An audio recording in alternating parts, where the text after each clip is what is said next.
Плацебо-ефектът е необикновен феномен, при който здравето на хората се подобрява дори и когато са подложени на въображаемо лечение. Това може да е захарно хапче или фалшив ултразвук от машина, която не е включена. Дори може да е фалшива операция, при която ви правят разрез, но след това нищо реално не се оперира.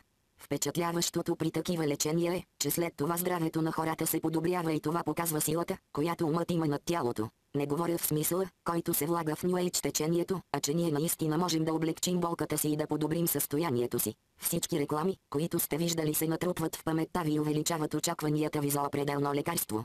Плацебо-ефектът влияе върху всеки, дори и да сте скептик, и дори върху деца и животни, поради факта, че хората около тях имат високи очаквания спрямо лечението, на което те биват подлагани. Нормално е да се очаква, че вашите деца ще реагират на вашите очаквания за тяхното оздравяване.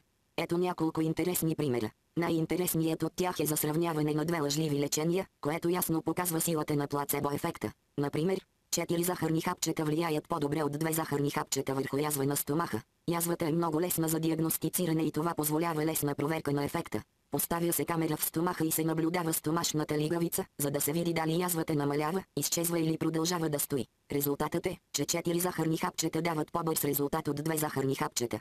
Освен това и цветът на хапчетата има значение. Сините и зелените се възприемат като успокояващи, докато червените и оранжевите – като възбуждащи. Всичко това се знае от фармацевтичните компании. Ако си купите антидепресант или нещо за намаляване на тревожността, то ще е зелено-бяло или синьо-бяло. Антибиотиците и стимулиращите лекарства са в ярко-червено.